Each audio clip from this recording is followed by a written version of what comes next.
Hello दोस्तों, this is CA Mohit Agarwal here from Kolkata and very important video for all those students who are appearing their inter exams in November December 2020.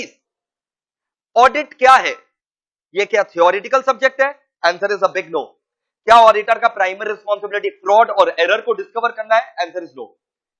Vouching क्या है? Verification क्या है? Analysis of key financial ratio क्या है? Independence क्या है? Audit क्या है? ये सारे टेक्निकल शब्दों को फर्स्ट क्लास में समझाया गया है. अगर आप ये फर्स्ट क्लास बहुत अच्छे से कर लेते हैं तो आपको एक किक स्टार्ट मिल जाता है ऑडिट पढ़ने का. बहुत सारे बच्चों को बहुत सारा प्रॉब्लम फेस करना पड़ता है फॉर वेरियस रीजन. आपको नहीं करना पड़ेगा अगर आप ये फर्स्ट क्लास बहुत ही अच्छे से ध्यान से देख लेंगे. लॉ में भी मैंने ऐसा इंट्रोडक्शन क्लास आप लोगों के लिए अपलोड कर रखा है, वैसे ऑडिट में भी ये इंट्रोडक्शन क्लास अपलोड कर रहा हूं ताकि आपको एक किक स्टार्ट मिल जाए अपने पढ़ाई को लेकर के. चैनल को सब्सक्राइब जरूर कर लीजिएगा. थैंक यू बोलने का ये एक तरीका होता है. अगर आप अपना भला चाहते हैं ऑडिट में, लॉ में, तो ये पूरा इंट्रोडक्शन क्लास लास्ट तक जरूर देखिएगा. Okay, all the very best. Very good afternoon all of you. So we are going to start with our audit का फर्स्ट क्लास. ये क्लासेस वैलिड है नवंबर दिसंबर 2020 सेमेस्टर के लिए एंड मई जून 2021 सेमेस्टर के लिए. ओके दोस्तों, audit. The moment I write this word audit on the board, इतना तो समझ में आ गया होगा. The person who conducts the audit is known as what? Auditor. The person who conducts the audit is known as auditor. यहां तक समझ में आ गया होगा. और ये भी पता है कि जो फाइनेंशियल ऑडिटर रहता है, financial auditor is always a qualified chartered accountant. Sir CMA वाला लोग भी तो ऑडिट करते हैं, कॉस्ट ऑडिट बोलते हैं उसको फाइनेंशियल ऑडिट नहीं बोलते हैं. वो भी अपने पढ़ेंगे.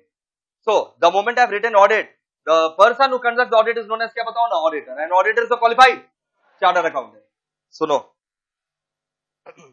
इतना सारा सब्जेक्ट है हम लोग का, बहुत सारा सब्जेक्ट है.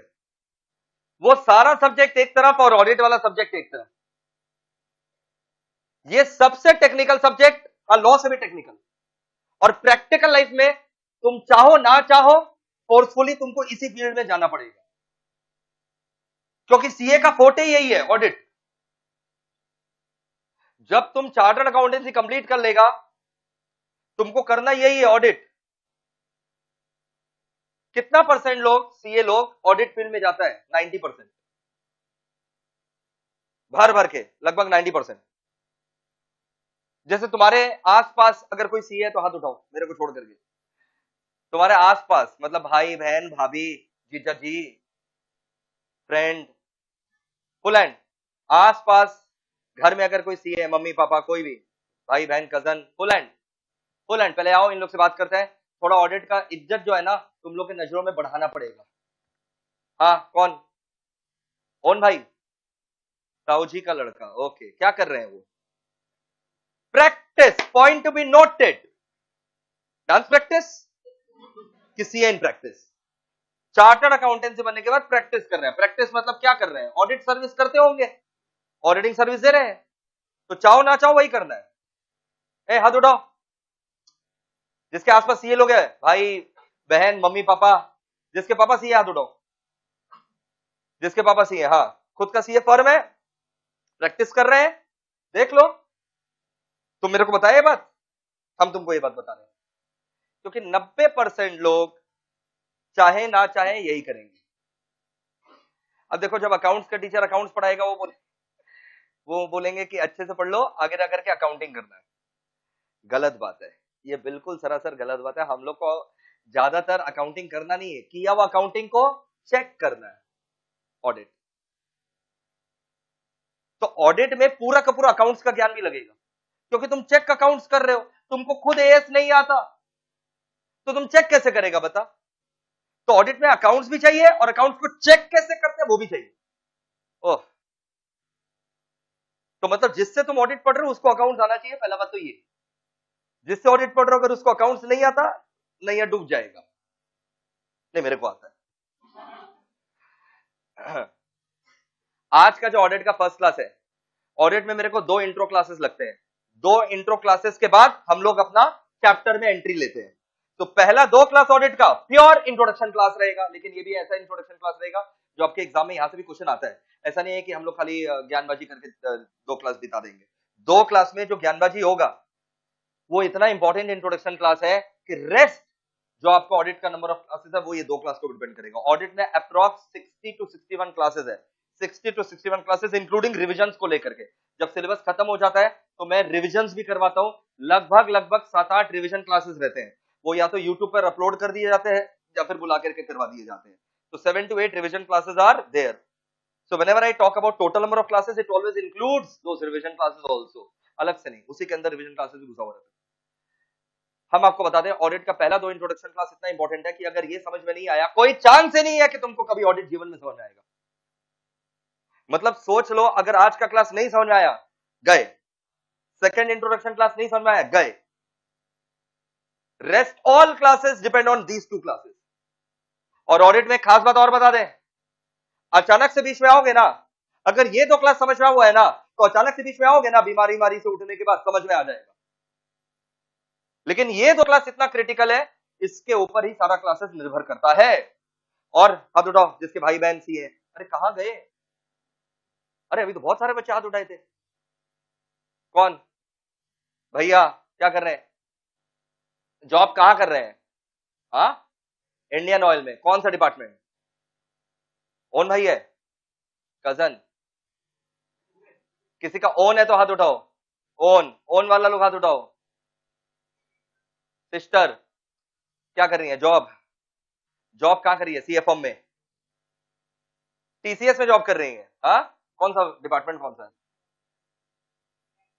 फाइनेंशियल एनालिस्ट का जॉब कर रही है, टीसीएस बेंगलोर में, कोलकाता में। Sure? Are you sure? Okay, very good, we are developing for all those who are Kolkata lovers. भैया क्या कर रहे हैं? प्रैक्टिस कर रहे हैं। और कहां गए बच्चे? अरे कहां गए? हाँ हाँ, अंकल क्या कर रहे हैं? प्रैक्टिस कर रहे हैं।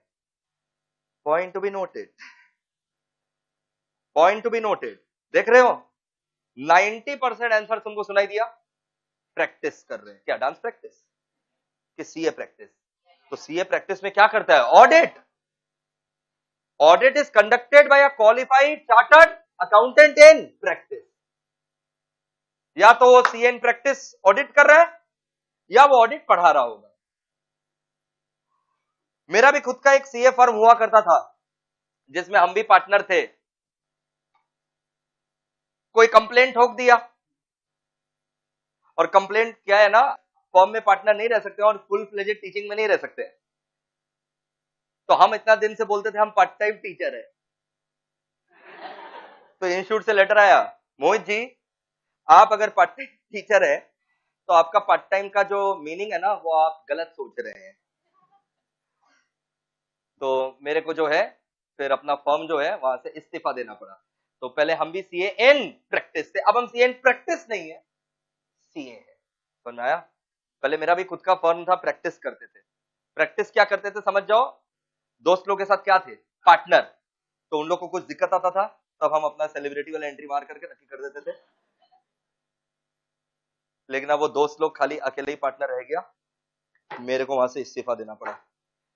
खैर लंबा कहानी है, कभी और चर्चा करेंगे विस्तार से।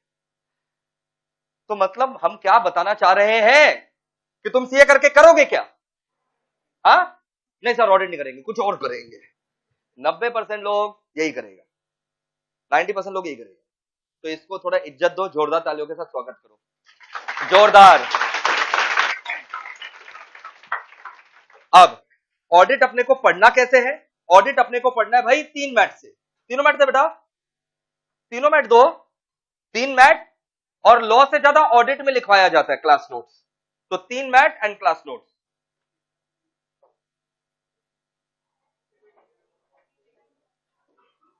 तीन mat and class notes. Staff people तीसरा नया वाला मैट लेकर के आओ भाई। कोई भी कुछ बाहर से ले आओ ना। अरे बेटा तुम स्टाफ नहीं हो जाएगा, ले आएगा।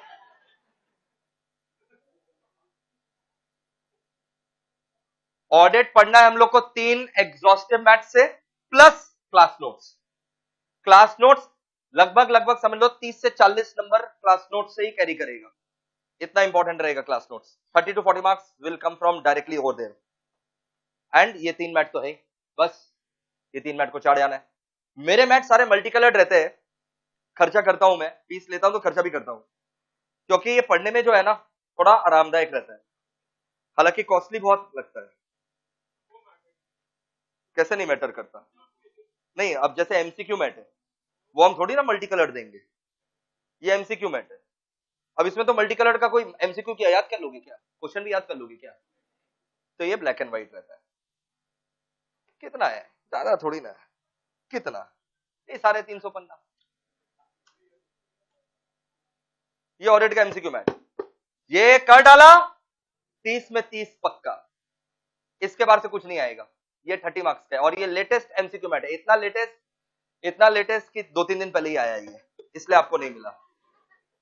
ये 2-3 डेज बैक आया। अगर आप यूट्यूब मेरा फॉलो करते होगे चैनल, तो आपको बताया था ना एक नया मैट लॉन्च हो रहा है ऑडिट का, किन लोग देखा था? Not many. तो ये है बोला नया मैट। ये 350 पन्ना का पूरा एग्जॉस्टिव एमसीक्यू मैट है, इसमें एक भी आंसर आपको गलत नहीं दिखाई देगा। अगर आंसर गलत है मतलब आपका गलत है, यहां सही है।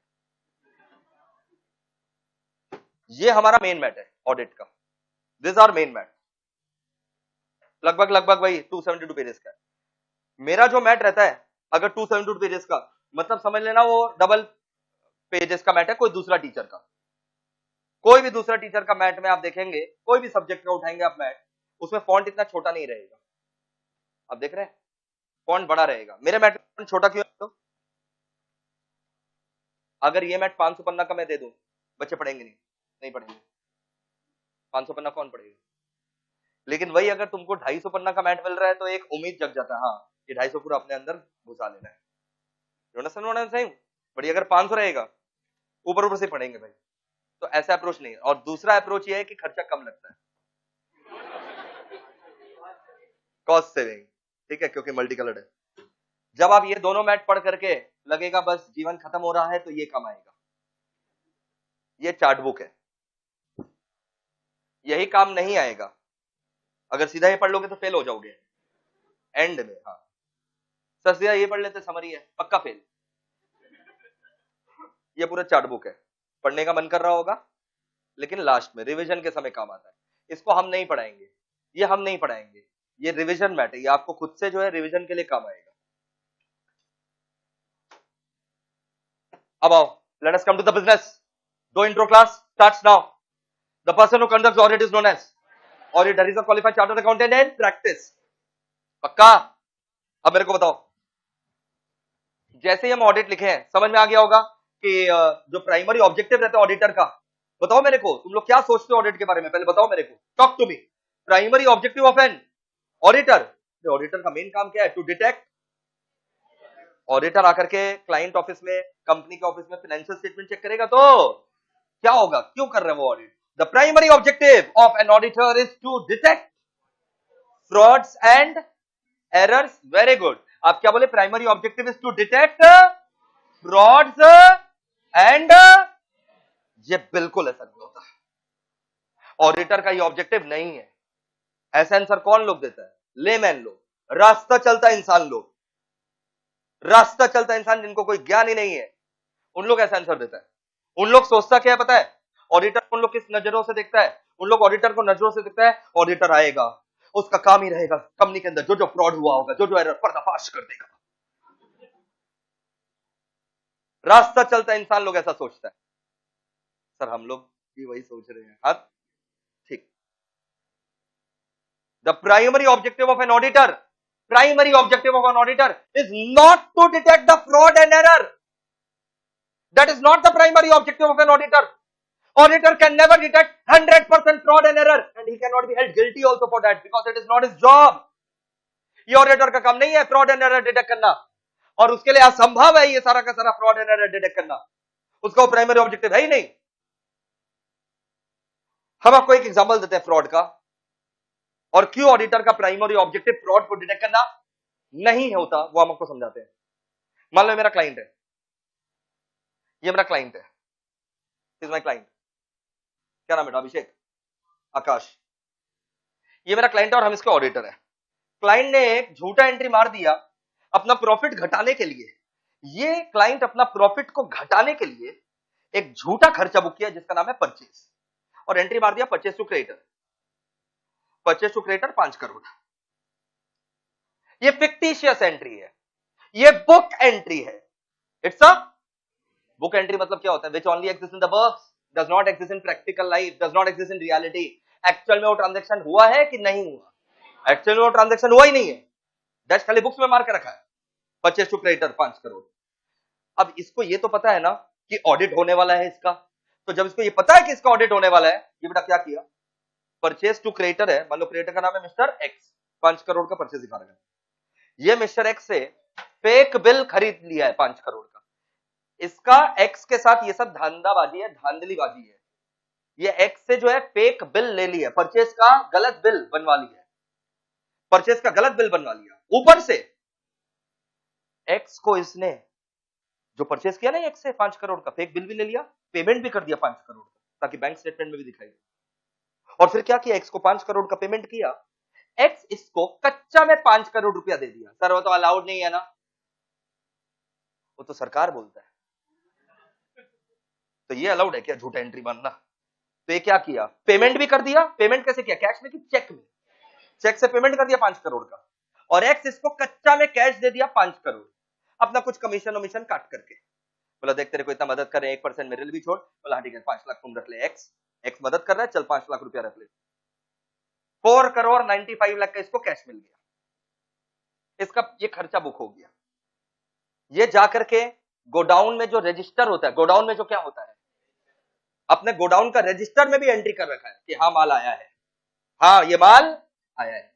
अपना इसका जो फैक्ट्री का क्वालिटी इंस्पेक्टर है, इसका जो फैक्ट्री का क्वालिटी इंस्पेक्टर, हर बड़ा बड़ा फैक्ट्री में क्वालिटी इंस्पेक्टर होता है। तुम सोचना तुम्हारे यहां पर माल आएगा, तुम बस ले लेगा कि क्वालिटी जांच करेगा? तुम्हारे यहां पर 5-5 करोड़ का माल आ रहा है, तुम ऐसे ही ले लेगा कि बिना जांच किए कि जांच करेगा? क्वालिटी इंस्पेक्टर को भी दबाव, क्वालिटी इंस्पेक्टर तो इसका एम्प्लॉय है, यही क्वालिटी इंस्पेक्टर है। डरा धमका करके क्वालिटी इंस्पेक्टर से सर्टिफिकेट भी ले लिया कि बढ़िया क्वालिटी का है, एंट्री भी मार दिया, सब कुछ कर रखा है। ये सब क्या ऑडिटर को माता रानी सपने में आकर के बता दिया? आंसर इज नहीं। ऑडिटर का काम है चेक करना बुक्स ऑफ अकाउंट। आ गए हम ऑडिटर, अब हम ऑडिटर हैं, ऑडिट कर रहे हैं। हम ये एंट्री देखें परचेज टू क्रेडिटर, हम हमेशा क्लाइंट में स्केप्टिसिज्म से ऑडिट करेंगे। Professional scepticism is an attitude, professional scepticism is an which auditor should maintain throughout the audit. Auditor will maintain an attitude of professional skepticism throughout the audit. You understand skepticism मतलब क्या होता है? शक। skepticism को हिंदी में बोलो, शक। कौन करेगा? ऑडिटर कुछ भी बुक्स ऑफ अकाउंट्स में देखेगा, मान लेगा कि चेक करेगा, वो हमेशा शक के नजरों से देखेगा, पक्का गड़बड़ होगा, आओ चेक करते हैं।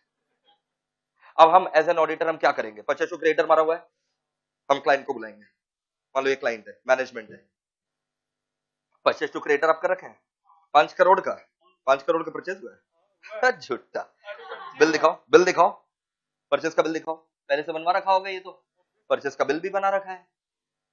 बनाया है कि बनाया है? ये बिल खरीदा है, तुम बनाया है, खुद से बना लिया कि जेन्युइन है? हाँ बाप रे, तो ये तो परचेज का बिल दिखा रहा है मेरे को, ऑडिटर को। हम बोला यार परचेज का बिल भी है, हो सकता है नकली हो। हम एक्स के साथ एक्सटर्नल कंफर्मेशन करेंगे। मिस्टर एक्स को मैंने ईमेल किया, क्या ऐसा हुआ है? मिस्टर एक्स बोला हाँ बिल्कुल ऐसा हुआ है, हो सकता है तुम लोग दोनों मिला हुआ है डैश। परचेज हुआ है तो पेमेंट काहे नहीं हुआ अभी तक? बैंक स्टेटमेंट देखेंगे, बैंक स्टेटमेंट में पेमेंट भी दिखाई दे रहा है 5 करोड़ का। नहीं समझ आया? अब कौन सा बोरा में 5 करोड़ का कैश इसको दिया गया वो थोड़ी ना दिख रहा है, लेकिन पेमेंट तो हुआ है 5 करोड़ का, बैंक स्टेटमेंट में दिख रहा है मेरे को, हाँ पेमेंट भी हुआ है। क्वालिटी कंट्रोल इंस्पेक्टर से जाकर के बात करते हैं, इंस्पेक्शन सर्टिफिकेट का है? बोले ये रहा inspection certificate. Godown register check करते हैं, वहां पर माल जब आया होगा तो एंट्री, गोडाउन रजिस्टर में भी एंट्री है। तो how on the earth is it possible for a बिचारा auditor to detect this fraud? It's not possible, संभव नहीं है मेरे लिए। तो इसलिए ऑडिटर का प्राइमरी काम कभी भी फ्रॉड और एरर को डिटेक्ट करना नहीं है। इसीलिए ऑडिटर कभी भी ऑडिट खत्म करने के बाद गारंटी नहीं देता है कि फाइनेंशियल स्टेटमेंट्स ठीक है, गारंटी नहीं देता है, रीजनेबल एश्योरेंस देता है। क्या देता है बताओ?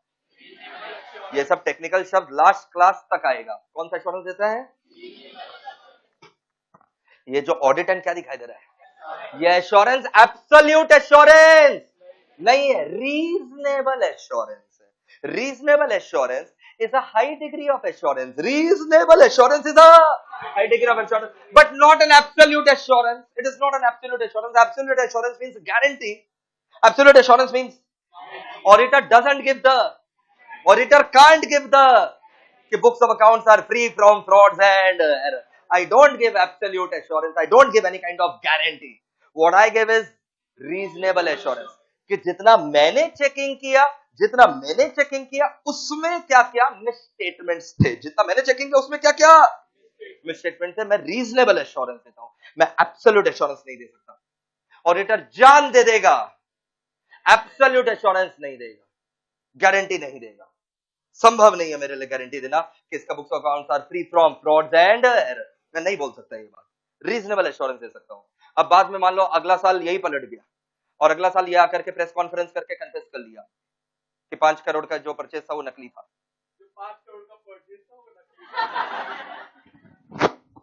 जो 5 करोड़ का परचेज था वो नकली था। क्या ऑडिटर भी मिला हुआ था आपके साथ? सब मिले हुए थे। ऐसा क्लाइंट ऑडिटर को ले डुबाएगा। अब कोर्ट कचहरी में केस चलेगा, हमको साबित करना पड़ेगा कि हम मिले हुए नहीं थे। लेकिन अगर हम बता रहे क्लाइंट अगर ऐसा स्टेटमेंट दे देना, तब ऑडिटर कितना भी दूध का दूल्हा हो फंस जाएगा, वो फंस जाएगा। क्लाइंट अगर ऐसा बोल दे तो नॉनसेंस क्लाइंट।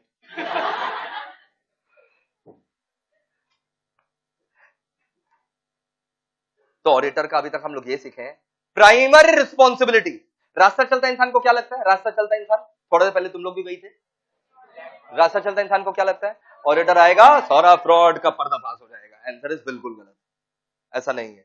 ऑडिटर का प्राइमरी काम फ्रॉड एरर को डिटेक्ट करना। तो अगर कोई फ्रॉड डिस्कवर होता है बाद में, तो ऑडिटर का गला नहीं पकड़ा जा सकता। हाँ, ऑडिटर का गला पकड़ा जा सकता है अगर उसने ठीक से चेकिंग नहीं किया। मान लो ये झूठा एंट्री था, ये झूठा एंट्री था और बिल भी नहीं था, फिर भी ऑडिटर नहीं पकड़ सका, तब ऑडिटर गिल्टी की नॉट गिल्टी। आई रिपीट, ये झूठा एंट्री था और कोई बिल भी नहीं था, कोई बिल भी नहीं था, कोई पेमेंट भी नहीं हो रखा है, क्वालिटी इंस्पेक्शन सर्टिफिकेट भी नहीं है, फिर भी ऑडिटर नहीं पकड़ सका। मतलब ऑडिटर ने ठीक से चेकिंग, अपना रीजनेबल स्किल एंड केयर को एक्सरसाइज, तब auditor is guilty. Auditor guilty कब होगा? When he does not perform his work properly. But if he performs his work and still he was not able to detect the fraud and error, then it's not the fault of auditor. तो कई बार ऐसा होगा कि कुछ fraud error discover हो जाएंगे, इसका यह मतलब नहीं है कि ऑडिटर का वही काम है। ऑडिट करते करते तो कुछ एरर दिखाई देगा कि नहीं देगा, बट सारा एरर डिस्कवर होने वाला नहीं है। अब सुनो, जैसे मान लो से फॉर एग्जांपल पढ़ाते पढ़ाते ऑडिट पढ़ाते पढ़ाते कॉस्ट का एक शब्द आ गया, मैंने उसका मतलब तेरे को बता दिया, मैंने मेरे प्यारे प्यारे बच्चों को उसका मतलब बता दिया, तो इसका मतलब क्या? मेरा काम कॉस्ट पढ़ाना भी हो गया क्या? सिलेबस खत्म हो गया मेरा? ये बच्चा आकर के बोलता है सब बहुत बढ़िया पढ़ा दिए, कॉस्ट का पूरा थ्योरी बाकी है, वो थ्योरी कौन पढ़ाएगा? वो मेरा काम थोड़ी ना। बोला नहीं, आप एक तो पढ़ाए थे। अरे ऑडिट पढ़ाते पढ़ाते कॉस्ट का शब्द आ गया था इसलिए पढ़ा दिया था। वैसे ही ऑडिट करते करते इक्का दुक्का फ्रॉड एरर डिस्कवर हो गया तो हो गया, बट वो मेरा प्राइमरी काम नहीं। तो फिर क्या है ऑडिटर का प्राइमरी काम? ऑडिटर का प्राइमरी ऑब्जेक्टिव है, auditor's primary objective is to comment, form an opinion. Auditor's primary objective is to comment and form an opinion that financial statement, form an opinion that are showing true and fair view or not. Financial statements are showing true and fair view or not. So auditor's primary objective is not to detect the fraud and error, it is to comment whether financial statements are showing true and fair view or not. So auditor's primary objective समझ में आ गया, to comment whether the financial statements are showing true and fair view or not. अब ये true and fair view क्या होता है? ये true and fair view तभी माना जाएगा जब तीनों का तीनों कंडीशन सेटिस्फाई हो रहा है। अच्छा, फाइनेंशियल स्टेटमेंट समझ में आता है? Financial statement mainly, financial statement में क्या आता है? बैलेंस शीट, पीएल, बिल्कुल कैश फ्लो भी आता है, नोट्स एंड अकाउंट्स भी आता है। मेनली क्या आता है बोलो? मेनली फाइनेंशियल स्टेटमेंट के अंदर आता है बैलेंस शीट एंड पीएल। तो ट्रू एंड फेयर व्यू दिखा रहा है कि नहीं? ये ऑडिटर को कमेंट करना है।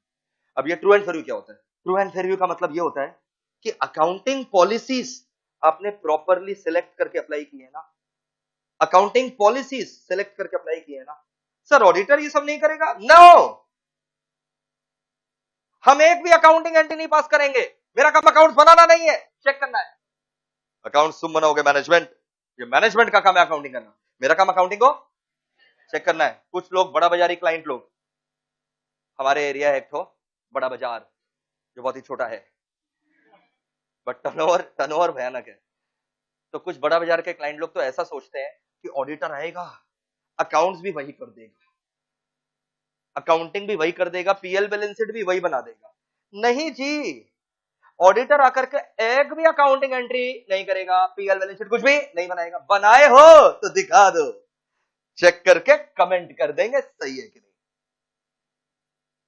बोले इसका इतना पैसा, हाँ इसी का इतना रुपया, तो नहीं करवाएंगे ऑडिट। करवाना कंपलसरी है। किसके लिए कंपलसरी है? वो आएगा। सारा का सारा कंपनी लोग के लिए कंपलसरी है। कंपनी खोल दिया, ऑडिट इज कंपलसरी। कंट्रोल नहीं हो रहा, सुन लो, audit is compulsory for every company, करवाना पड़ेगा। जितना भी नॉन कंपनीज है, नॉन कंपनी समझ में आता है? Partnership, HUF, individual, LLP, cooperative society, कुछ तो सुना होगा नॉन कंपनी में जीवन में। एग्जांपल दे नॉन कंपनी का, sole proprietorship, partnership, HUF etcetera.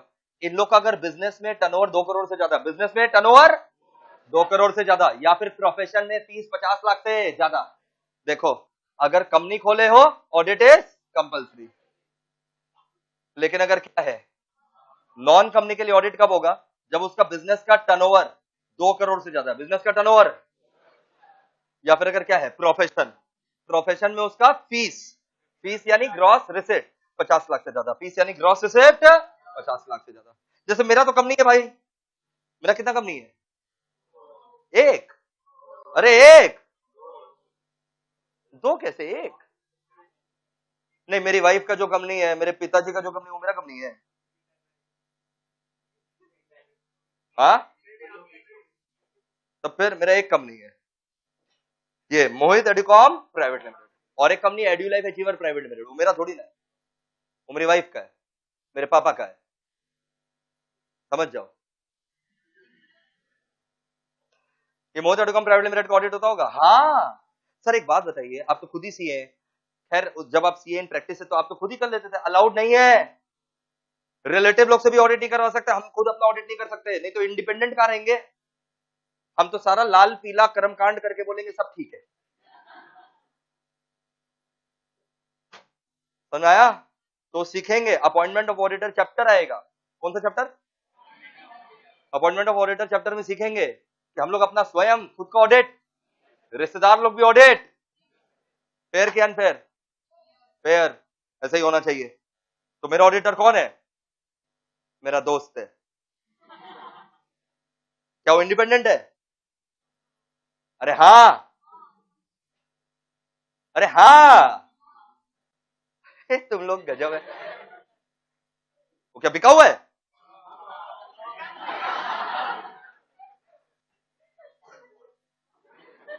देखो, फ्रेंड का कोई डेफिनेशन नहीं होता, तो फ्रेंड को कभी डिस्क्वालीफाई नहीं किया जा सकता। आप बोल सकते हैं मेरे माँ, मेरे बाप, मेरा बीवी, मेरा बच्चा, मेरा भाई, मेरा बहन मेरा ऑडिट नहीं करेगा। आप ये कैसे बोल सकते हैं मेरा दोस्त मेरा ऑडिट नहीं करेगा? क्या है दोस्ती? What is friendship? प्यार दोस्ती मारेंगे।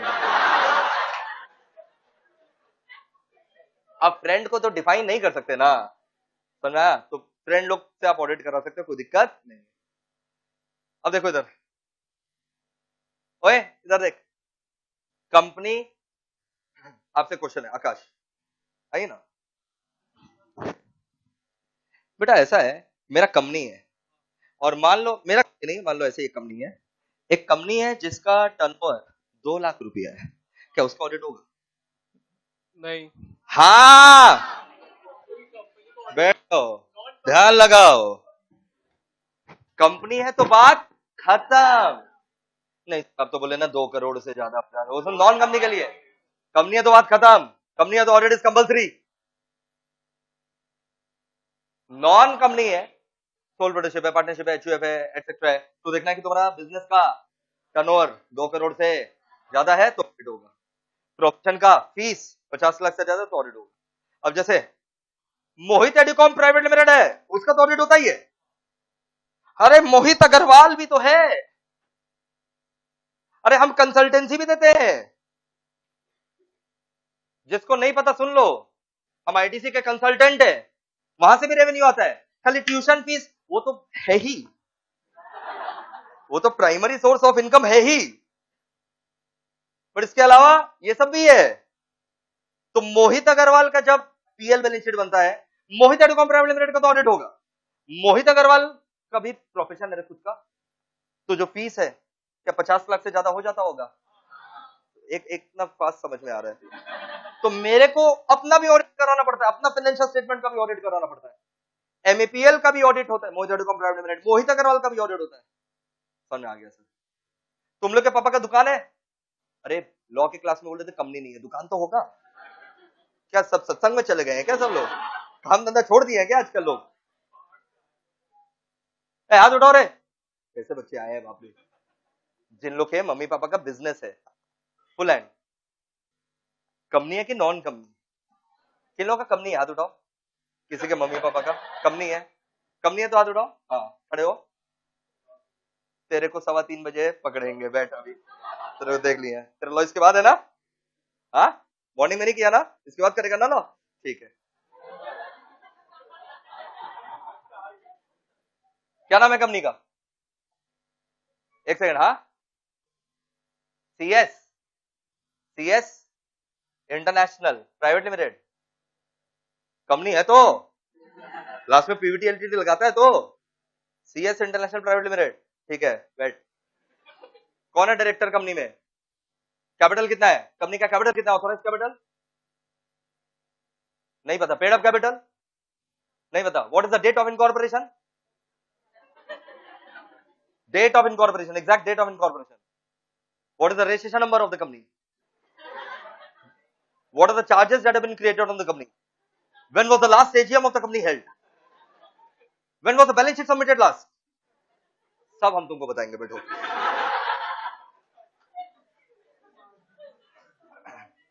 सर क्या बोल रहे हैं? हाँ ये सब उसको उसके बारे में बताएंगे। तो हाँ ए बिजनेस वाले लोग हाथ उठाओ रे। कैसे बच्चे हैं? Full and. अब जिन लोग का पापा का बिजनेस है, हाँ ऑडिट होता है।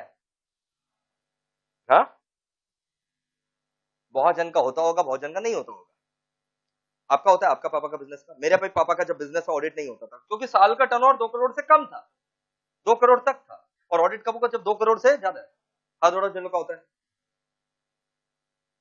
क्या दुकान है? क्या चीज का है? टाइल्स का। साल का 2 करोड़ से ऊपर चला जाता है तो पक्का ऑडिट होता होगा। पापा भी बोलते होंगे ऑडिट आ रखा है, माथा खराब कर रहा है, ऑडिट चल रहा है। बोलते हैं कि नहीं बोलते हैं सर? अरे हाँ नहीं ना बोलो। हाँ आपका क्या चीज का है? होलसेल का। 2 करोड़ से ज्यादा चला रिटर्न। लंबा चौड़ा बिजनेस कर रहे हैं आप लोग। अब से फॉर्म में भी एक चीज भरवाना चाहिए, ऑडिट होता है कि नहीं होता। जिनका होता है उनका फीस इतना, जिनका नहीं होता फीस इतना। कंसेप्ट समझ में आ रहा है ऑडिट का? सबका ऑडिट थोड़ी ना होगा। पान का दुकान का भी ऑडिट होगा। पान वाला के बगल में ऑडिटर बैठ करके ऑडिट कर रहा है और लोग मिसाल दे रहे हैं, वो देखो ऑडिटर आजकल क्या कर रहा है। मत करना ये कोर्स, देखो। लेकिन होगा जैसा करो 2 करोड़ से ज्यादा टर्नओवर कर ले तो वो बिजनेस है कि प्रोफेशन है? प्रोफेशन है, मतलब कोई डिग्री है ये 2 करोड़ वाला। तो ट्रू एंड वेरू दिखा रहे कि नहीं? कैसे पता चलेगा? अकाउंटिंग मेरा काम है, बताना whether the financial statements are showing true and fair view or not. Whether the financial statements are showing true and fair view or not. True and fair view का 3 कंडीशन। सबसे पहला अकाउंटिंग पॉलिसी ऑडिटर लगाएगा कि management?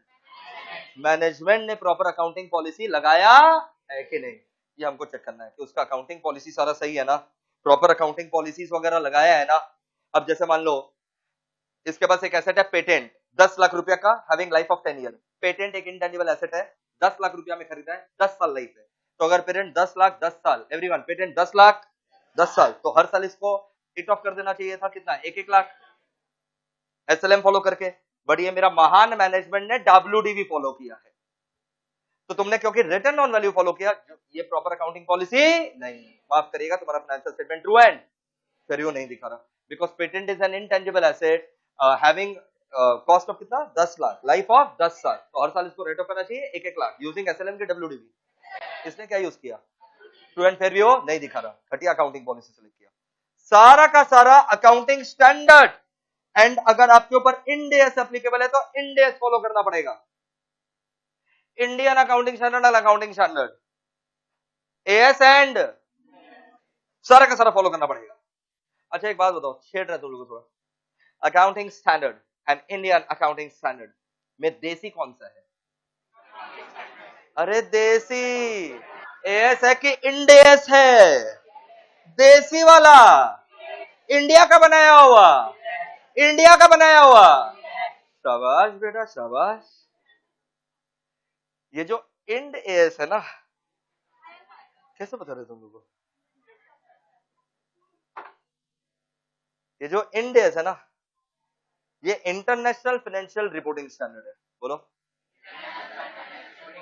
International financial reporting standard, ये international accounting standard है, और ये international accounting standard को भारत में अप्लाई करने के लिए बनाया गया इंड एएस।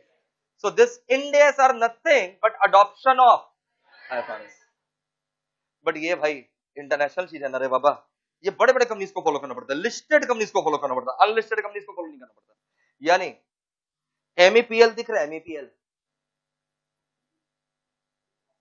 ये एएस फॉलो करेगा कि Ind AS? Reliance industries limited, Ind AS. तो जिसके ऊपर एएस लागू है वो एएस फॉलो करे, जिसके ऊपर इंड एएस लागू है वो इंड एएस फॉलो करे। मतलब ऑडिटर को तो टेस्ट दोनों ही आना पड़ेगा। तुमको आता नहीं है एएस इंड एएस, तुम क्या खाक चेक करोगे क्लाइंट एएस फॉलो किया कि नहीं किया? क्या करोगे, पूछोगे एएस फॉलो किया कि देखोगे? तो देखने के लिए आना तो चाहिए। समझ गए सर? जैसे मान लो से फॉर एग्जांपल इसने अपना स्टॉक वैल्यूएशन कर दिया है, तुमको पता है स्टॉक वैल्यूएशन का अलग अलग मेथड होता है, फीफो, हट लीफो बैंड है। एएस टू खाली दो ही मेथड अलाउ करता है, अकाउंटिंग स्टैंडर्ड टू में खाली फीफो अलाउड है, weighted average, FIFO weighted average, FIFO weighted average, बस यही दो अलाउड है। ये जो सीखो ना last in first out, LIFO वगैरह, ये सब बैंड है, एएस टू अलाउ नहीं करता। लेकिन ये मेरा महान क्लाइंट जो है लीफो फॉलो किया है, यानी एएस टू फॉलो नहीं किया, तो ट्रू एंड फेयर नहीं दिखा रहा। तीसरा, adequate disclosure in notes on accounts. बोलो, कंटिंजेंट लायबिलिटी जो था उसको नोट्स ऑन अकाउंट्स में डिस्क्लोज करना पड़ेगा कि नहीं करना पड़ेगा, बताओ। तो कंटिंजेंट लायबिलिटीज वगैरह आपको नोट्स ऑन अकाउंट में डिस्क्लोज करना था, आपने नहीं किया, माफ करिएगा, फाइनेंशियल स्टेटमेंट आपका ट्रू एंड फेयर नहीं दिखा रहा। अभी तक हम लोग क्या सीखे हैं, इकट्ठा करते हैं, दो ही लाइन सीखे।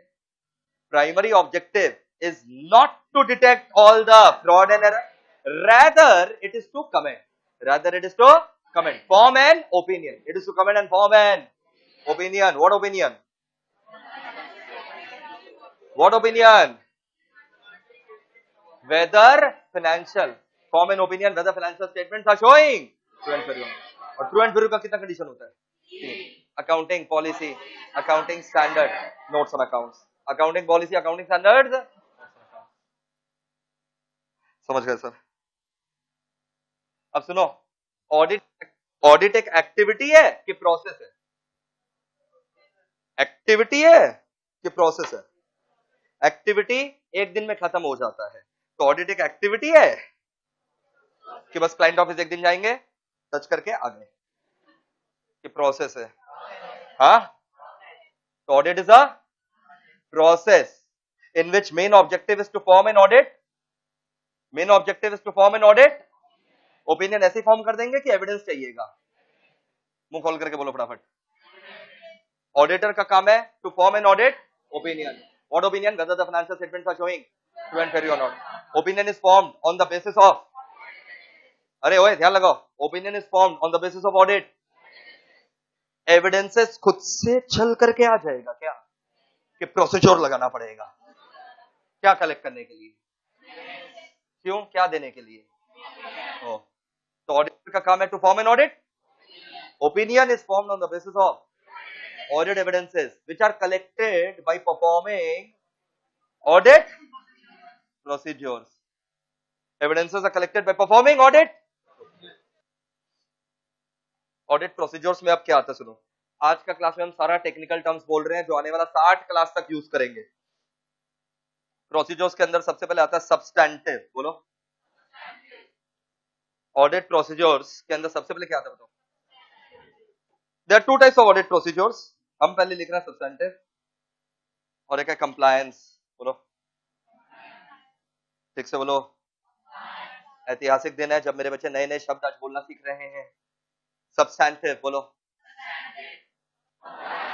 सबसे पहले substantive audit procedure contains vouching and verification. Vouching and audit कभी भी बोरिंग लग नहीं सकता. अगर ऑडिट बोरिंग लगेगा पढ़ाई छोड़ देना, क्योंकि करना वही है. तो फिर तुम वो काम करो जिसमें तुम्हें मजा आए.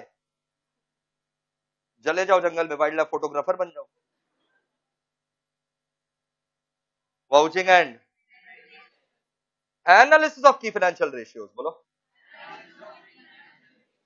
देखो बेटा, मेरे को लॉ ऑडिट से प्यार है, तुमको प्यार हो जाना चाहिए, तभी टिकोगे, तभी तुम मेरे भावनाओं को समझ सकोगे कि सर को इतना मजा क्यों आता है पढ़ाते हुए. तुमको भी मजा आना चाहिए पढ़ते समय. मजा आ रहा है, एक्साइटमेंट जाग रहा है कि अब इसका मतलब क्या है सुनेंगे. सब्सटैंटिव एंड क्या है, क्या ये सब प्रोसीजर है. एविडेंस मिलता है, एविडेंस मिलता है तो ही तो ओपिनियन देते हैं. तो एविडेंस खुद ब खुद चल के आ जाएगा कि प्रोसीजर लगाएंगे. सबसे पहले सब्सटैंटिव का दो टाइप है. सब्सटैंटिव का दो टाइप है, vouching and analysis of key financial ratio. सबसे पहले वाउचिंग एंड वेरिफिकेशन. ऑडिटर क्या चेक करता है बताओ मेरे को. ऑडिटर चेक क्या करता है? Books of account, financial. Audit opinion किसके ऊपर देते हैं? Whether the financial statements are showing true and fair और not. What showing true and fair और नॉट? फाइनेंशियल स्टेटमेंट में मेनली क्या होता है? Balance sheet and PL. PL balance sheet. PL में क्या होता है? Income and expense. Balance sheet में क्या होता है? Asset and liability. Checking of income and expense is called vouching. Checking of assets and liabilities is called verification. आज के बाद कोई भी बच्चा गलत बोला जवान काट देंगे. चेकिंग चेकिंग चेकिंग नहीं बोलोगे. तो बहुत अग्रेसिव हो रहे हैं आप, बस कुछ करेंगे नहीं. लेकिन checking of income and expense, checking of asset and liability. So these are technical terms which we use in audit. When an auditor is going to check income and expense, it is called vouching. When an auditor checks assets and liabilities, it is called verification. For example, when we check purchase, we are going to call it purchase vouching. When we check sale, we are going to call it sale vouching. When we check land, building, plant, machinery, cash, debtor, creditor, we are going to call it verification. Income, expense, checking of asset and liability, purchase, sale, salary, rent, land, building, plant, machinery, capital, creditor, अच्छा, cash. Cash तो verification ही होगा ना. लेकिन cash एक ऐसा item है जो अच्छा टीचर लोग, ऑडिटर लोग कैश वाउचिंग बोल देते हैं, क्योंकि बेस खराब है. तो कितना भी चैप्टर पढ़ लो, बेस ही हिला हुआ है, तो चैप्टर कितना भी पढ़ लो, बेस ही नहीं है तो कहां से मजा आएगा. अब समझना. तो कुछ लोग बोलेंगे कैश वाउचिंग, भाग जाना. समझ जाना, समझ कोई ज्ञान ही नहीं. समझ आ रहा है क्या बोल रहे हैं?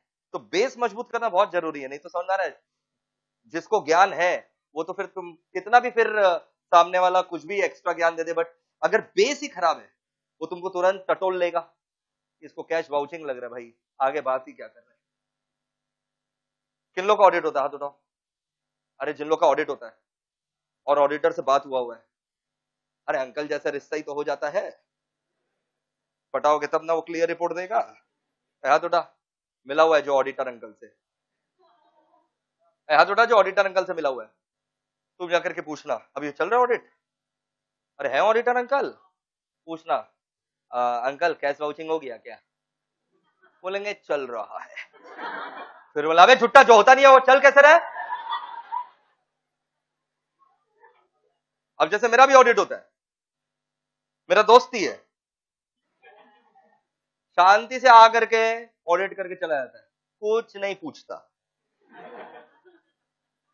क्यों जानता है पूछेगा तो उसको ऐसा ऐसा सवाल का सामना करना पड़ेगा कि वो शर्मिंदा हो जाएगा। तो हम भी यही चाहते, तुम भी ऐसे ही बनो कि सामने वाला तुम्हारे से बात करने के पहले, मुंह खोलने के पहले 10 बार अपने आप का टेक्निकल ज्ञान रिवाइज करके आए। समझ आ रहा है? सब सिखा देंगे। कैश का क्या होता है फाइनली बताओ। अब $1,000,000 क्वेश्चन तुम्हारे मन में ये चल रहा होगा, इसको वाउचिंग ही क्यों बोलते हैं, इसको वेरिफिकेशन ही क्यों बोलते हैं, है तो चेकिंग ही, वाउचिंग ही क्यों बोलते हैं। Why do we call income expense के checking vouching? Why do we call asset liability के checking verification? Why don't we call everything as checking? Both are checking. भाई बोले तो these are technical term and internationally used. तुम America में भी जाकर के ऑडिट करेगा, वहां का ऑडिटर भी इनकम एक्सपेंस का चेकिंग को वॉचिंग बोलेगा, वहां का ऑडिटर भी एसेट लायबिलिटी का चेकिंग को वेरिफिकेशन बोलेगा। हमारे यहां पर स्टैंडर्ड ऑन ऑडिटिंग फॉलो होते हैं, क्या फॉलो होते हैं बताओ। ये जितने भी स्टैंडर्ड ऑन ऑडिटिंग है सब इंटरनेशनल स्टैंडर्ड है जो हम लोग फॉलो कर रहे हैं। इसके पहले एएएस होता था, ऑडिटिंग एश्योरेंस स्टैंडर्ड, ये देसी था हमारा, ऑडिटिंग एंड एश्योरेंस स्टैंडर्ड हमारा देसी था, खुद का बनाया होता, फाड़ कर फेंक दिया गया। 8 साल हो गया है हम लोग international standard on auditing follow करते हैं। जो अभी चल रहा है ना एएस इंडेस, धीरे धीरे करके क्या होगा, एएस हट जाएगा, धीरे धीरे करके एएस हट जाएगा, खाली इंडेस बचेगा। ये क्या है, इंटरनेशनल। वैसे ही डबल एस हुआ करता था, ऑडिटिंग एंड एश्योरेंस स्टैंडर्ड, ये देसी की विदेशी, हट गया। सर कब आया अमेंडमेंट, बहुत पहले, तुम्हारे मतलब बहुत पहले, जब मैं फाइनल लिख रहा था तो मैंने ये लिखा था, तो मतलब 9-10 साल पहले, उसके ही पहले। You understand. तो जो अभी एएस के साथ हो रहा है वो डबल एस के साथ हो चुका है। ये क्या था double S, auditing and assurance standard. बोलो, ये हिंदुस्तान के ऑडिटिंग स्टैंडर्ड से इसको हटा करके इंटरनेशनल आएगा स्टैंडर्ड ऑन ऑडिटिंग। तो ऑडिट में हम लोग ऑलरेडी इंटरनेशनल करते हैं, ऑडिटिंग में हम लोग ऑलरेडी इंटरनेशनल स्टैंडर्ड फॉलो करते हैं, अकाउंट्स में बल्कि अभी हम लोग इंटरनेशनल प्रैक्टिस फॉलो नहीं करते, बट ऑडिट में हम लोग इंटरनेशनल प्रैक्टिस फॉलो करते हैं। तो ये सब टेक्निकल टर्म्स है जो वर्ल्ड वाइड यूज होता है। कुछ लोग इनोवेटर है, यहां पर फेल हो जाएंगे वो इनोवेशन जब करेंगे। यहां पर तुमको इनोवेशन नहीं करना है, अपने शब्दों को जन्म दे दोगे। उन लोग क्या सोचते हैं हम आपको बताते हैं। समझ में आ गया सर, आप बोले ना लैंड बिल्डिंग वेरिफिकेशन, हम ढूंढ लिए सर, क्यों वेरिफिकेशन बोलते हैं, उसको टच कर सकते हैं ना, तो जो फिजिकली चेक कर सकते हैं ना, लैंड के ऊपर लोटपोट हो जाना, बिल्डिंग को जाकर के ऐसे देखना, कैश को गिनना, प्लांट मशीनरी को चला चला करके देखना, उस इसलिए वेरिफिकेशन बोलते हैं। अच्छा, डेटर को क्या टच करने लगोगे, हैरेसमेंट का केस हो जाएगा।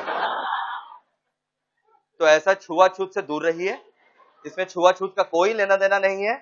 जो लेना देना है इनकम एक्सपेंस का है, वाउचिंग, एसेट लायबिलिटी का verification, this are all technical term. अभी कुछ बोलेगा आप समझ ही नहीं रहे, बोलते क्यों वो तो बताइए। अरे बोले तो this are technical term, worldwide common terms लाने के लिए, ताकि अलग अलग लोग अलग अलग टर्म्स यूज ना करें। जैसे अब जैसे तुम बताओ उसको, वो जो आता है ना जो ऐसे स्टेथोस्कोप लगा करके ऐसे ऐसे करता रहता है, तो डॉक्टर क्यों बोलते हैं, डिजीज क्योर मैन क्यों नहीं बोलते।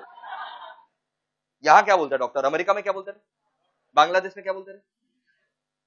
और वो कौन है ना जो एकदम लग रहा है कभी भी सलट सकता है, एकदम देख करके लगता है एकदम कभी भी सलट सकता है, पेशेंट ही क्यों बोलते हैं, डिजीज मैन क्यों नहीं बोलते।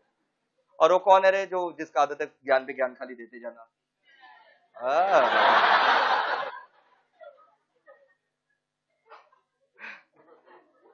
तो ये सब टेक्निकल टर्म्स है भाई, वैसे ऑडिट फील्ड में भी हम लोग ये सब टेक्निकल टर्म है। ऐसे बोलेंगे डेस्क क्लाइंट को भी पता नहीं चलेगा क्या हो रहा है उसके साथ। जैसे मेरा क्लाइंट है, इसके सामने ही हम अपना ऑफिस में बात कर रहे हैं, ये क्लाइंट है, सुन रहे हैं, समझ में नहीं आएगा इसको। या we completed the compliance procedure a month back, and after completing the compliance procedure a month back, we found the internal control was very weak, so we have decided to apply extra substantive procedure. And since last week we have completed the vouching part, from tomorrow we will be starting the verification part, and after that we are also going to analyze the key financial ratios of the client. इसको भी लगेगा कुछ बड़ा काम हो तो रहा है, पैसा दिए हैं कुछ बड़ा हो रहा है, समझ में डस कुछ नहीं आया होगा। तो ये ऑडिट का अलग दुनिया है, शब्द है, शब्दकोश है, शब्दावली है, लेमैन का शब्द हम लोग यूज नहीं कर सकते। तो अगर आपको ऑडिट में सपना आप देख रहे हैं 80-90 का, अब जैसे लास्ट टर्म का जो एग्जाम हुआ उसमें ऑडिट में मेरा बच्चा 90 लेकर के आया, उसके पहले 91 लेकर के आया, तो ये 90-91 का अगर सपना देख रहे हो तो ये सब स्ट्रिक्टली ये शब्दकोश को फॉलो करना पड़ेगा और शुरू से पढ़ना पड़ेगा। ऑब्वियस बात है, क्लास मिस नहीं करना, चाहे कुछ भी हो, चाहे कुछ भी हो। आपका बहुत सारा ट्यूशन है पता है, तो भाई वीडियो कर लो, ताजा ताजा मिलता है, लेटेस्ट, तो कुछ भी हो आपको क्लास नहीं छोड़ना। चेकिंग ऑफ इनकम एक्सपेंस, एसेबिलिटी, analysis of key financial ratio क्या होता है सुनो। Analysis of key financial ratio, इसका एनालिसिस है, हम लोग को पता लगता है कि हम लोग को क्लाइंट का गोइंग कंसर्न चेक करना है कि नहीं, हम लोग को क्लाइंट का गोइंग कंसर्न अजम्पशन चेक करना है कि नहीं, क्लाइंट का गोइंग कंसर्न अजम्पशन चेक करना है। अगर ये एनालिसिस की की फाइनेंशियल रेशियो का, की फाइनेंशियल रेशियो मतलब इंपॉर्टेंट फाइनेंशियल रेशियो, बहुत ही खराब रिजल्ट आया, तो ये एक इशारा है कि हमको इसका गोइंग कंसर्न चेक करना पड़ेगा। डैश, ये गोइंग कंसर्न होता क्या है सर? अरे going concern is a fundamental accounting assumption. Going concern क्या होता है? गोइंग कंसर्न मतलब सब लोग यही मानते हैं ना कि every client is a going concern. Foundation pass करके आए हो, सब लोग यही मानते हैं एवरी क्लाइंट इज अ, मतलब नियर फ्यूचर में वो खत्म होने वाला, it will go on and on and on and on and on and on and on, चलती जाएगा, वो नियर फ्यूचर में खत्म नहीं होगा, उसको बोलते हैं गोइंग कंसर्न, उसको बोलते हैं। हम अचानक से किसी का गोइंग कंसर्न चेक नहीं कर सकते, क्लाइंट भड़क जाएगा, लेकिन हम एनालिसिस करेंगे इंपॉर्टेंट रेशियोज का। मान लो एक ही रेशियो अभी तुमको आता है जो हम लोग मां के पेट से सीख करके आए हैं, करंट रेशियो, और कोई रेशियो से ज्यादा हम तुमसे उम्मीद नहीं लगाते। करंट रेशियो बता रहे, करंट एसेट पे करंट लायबिलिटी 1:4 है, ये अच्छा कि खराब है? अरे बहुत खराब है। करंट एसेट खाली 1, करंट लायबिलिटी 4 टाइम्स, बाप रे बाप। Current liability are those liabilities which have to pay within 1 year from कहां से? Current asset. अबे करंट लायबिलिटी कहां से चुकाएगा, फटाफट बोलो। क्या करंट एसेट तुम्हारा सफिशिएंट है तो करंट लायबिलिटी को चुका सकोगे? चुकाना पड़ेगा, क्या बेच करके? Fixed assets. करंट लायबिलिटी जी मेरे पास तो करंट एसेट नहीं है, तेरा फिक्स्ड एसेट उठा करके ले जाएंगे रे, तेरा लैंड बिल्डिंग प्लांट मशीनरी बेच देंगे, तो हम धंधा कहां से करेंगे? नहीं करेंगे, बंद करना पड़ेगा। तो ये रेशियो बहुत खराब है। तो बताओ ये गोइंग कंसर्न है कि नहीं है? हट हट, चेक करेंगे, सिम्टम आया है, कमेंट कर दोगे, रेशियो खराब है, मरने वाला, खत्म कर, चेक करेंगे। अचानक से गोइंग कंसर्न चेक कर सकते हैं क्या? अचानक से गोइंग कंसर्न चेक कर सकते हैं? तुम सोच, रिलायंस इंडस्ट्रीज लिमिटेड का, आरआईएल का हम ऑडिटर है मान ले, हम अचानक से बोले मुकेश अंबानी तुम्हारा गोइंग कंसर्न चेक करेंगे, क्या क्या केस कर देगा समझ रहे हो? मेंटल हैरेसमेंट का केस कर देगा, अटेम्प्ट टू मर्डर का केस कर देगा, हाँ हार्ट अटैक का एक्टिंग कर देगा। बोला ये ऐसा ऐसा बात बोले मेरे को हार्ट अटैक आ गया, नहीं कर सकते। इतना साल से धंधा कर रहा है वो, अचानक से बोलेगा तेरा गोइंग कंसर्न चेक करेंगे। लेकिन पहले हम रेशियो चेक करेंगे, रेशियो खराब आया तो इशारा है, कंफर्म नहीं है, इशारा है, अब हम चेक करेंगे। ऊपर से जा रहा है बात, अरे संभाल रहे हो, और सिंपल करते तेरे लिए। अचानक से क्लाइंट का गोइंग कंसर्न चेक, पहले क्या चेक करेंगे? रेशियो खराब आया, रेशियो अच्छा आया तो नहीं करेंगे, रेशियो खराब आया तो गोइंग कंसर्न है कि नहीं है? चेक करेंगे। अब चेक करेंगे, I have the licence to check going concern. जैसा मान लो ये लड़का अचानक अच्छे से बैठा हुआ है, मेरा प्यारा बच्चा अच्छे से बैठा हुआ था, तो बोलो इसको हम बुलाए, तुम्हारा कोरोना वायरस चेक करेंगे।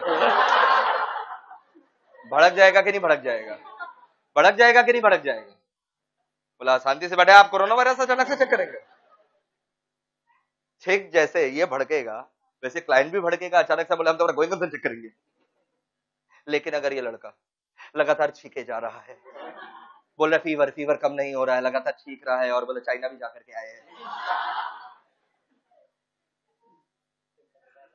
तो क्या कमेंट कर देंगे एक दिन और मरने वाला है, खत्म है खिलाड़ा? कमेंट कर देंगे कि अब चेकिंग करेंगे, चेकिंग करेंगे? नहीं है, सिम्टम था, चेकिंग किए, बोला इंटर का ट्यूशन का मेहरबानी है, थकावट है। समझ में आ गया सर? इसका अचानक से गोइंग चेक हो सकता है? मतलब इसका अचानक से कोरोना वायरस चेक हो सकता है? मेरा क्लाइंट का भी गोइंग चेक अचानक से, इसके छींकने पर क्या बोल दोगे? 2 दिन और खत्म कि चेक? वैसे अगर रेशो खराब आया खत्म, चेक, जीवन भर याद रहेगा मेरे बच्चों को। कंप्लायंस क्या होता है? कंप्लायंस प्रोसीजर में ऑडिटर इंटरनल कंट्रोल चेक करता है। आप खड़े होइए, आपका इंटरनल कंट्रोल्स चेक किया जाएगा, मतलब आपके बिजनेस का। क्लाइंट अब आइए, कंप्लायंस प्रोसीजर में auditor checks what? Internal controls. Internal control पता आपको क्या होता है? हार्ट लंग,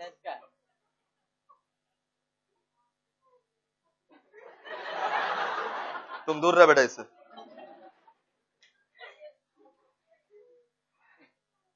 तुम मत देख।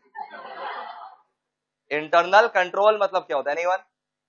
इंटरनल कंट्रोल मतलब होता है various departments and measures that the client has taken for smooth functioning of organisation. For smooth functioning of, इसने जो डिपार्टमेंट सेटअप किए हैं, जो मेजर्स उठाए हैं, उसी को इंटरनल कंट्रोल बोलते हैं। So internal control refers to various departments, various measures that client have taken for smooth functioning of organization. Her client चाहेगा, हर मैनेजमेंट चाहेगा उसका ऑर्गेनाइजेशन स्मूथली फंक्शन करे, तो चाहने से थोड़ी ना होगा भाई, डिपार्टमेंट सेट करने पड़ेंगे, मेजर्स लगाने पड़ेंगे, वो डिपार्टमेंट मेजर्स को बोलते हैं इंटरनल कंट्रोल। क्या आपने परचेज डिपार्टमेंट बना रखा है? सेल डिपार्टमेंट, हम सब डिपार्टमेंट चेक कर रहे हैं, परचेज डिपार्टमेंट है, सेल डिपार्टमेंट है, रिकंसिलिएशन डिपार्टमेंट है, कैश डिपार्टमेंट अलग, बैंक डिपार्टमेंट अलग, स्टॉक का डिपार्टमेंट अलग, क्वालिटी कंट्रोल का डिपार्टमेंट अलग, अकाउंट्स का डिपार्टमेंट अलग। शाबाश, जबरदस्त इंटरनल कंट्रोल बना रखा है। Purchase department, sale department, reconciliation department, cash department, bank department, stock department, quality control department, accounts department, जबरदस्त इंटरनल कंट्रोल आपका स्ट्रॉन्ग है। इससे क्या होगा? बिजनेस तो स्मूथ चलेगा ही, घपलाबाजी का चांसेस घट जाएगा, चांसेस ऑफ मिस स्टेटमेंट बोलो कम हो जाएगा। मिस स्टेटमेंट मतलब क्या होता है सर? जो फाइनेंशियल स्टेटमेंट में लिखा हुआ है, फाइनेंशियल स्टेटमेंट में जो और हुआ कुछ और है, परचेस कुछ और अमाउंट का हुआ है, लिखा कुछ और गया, सेल कुछ और हुआ है, लिखा कुछ, इसको बोलते हैं मिस स्टेटमेंट। मिस स्टेटमेंट समझ में आ रहा है? Wrong amount in the financial statement बोलो, wrong amount included in the wrong financial information, 3 word में बोले इज अ मिस स्टेटमेंट। इसका चांसेस घट जाएगा अगर इसका इंटरनल कंट्रोल सॉलिड है। अरे परचेस का डिपार्टमेंट अलग है, सेल का डिपार्टमेंट अलग है, रिकंसिलिएशन डिपार्टमेंट परचेस सेल को बैठ करके रिकंसाइल कर रहता है, स्टॉक डिपार्टमेंट स्टॉक को रिकंसाइल करता रहता है, जबरदस्त इंटरनल कंट्रोल है आपका, तो इससे चांसेस ऑफ मिस स्टेटमेंट घट जाएगा। जैसे हम अपना इंटरनल कंट्रोल समझाते हैं, आप लोग यहां पर आए हैं इस बैच में, ऐसे ही आ गए, गेट खुला था, जहां भेट जा रहा था आ गए, क्या आई कार्ड दिया गया?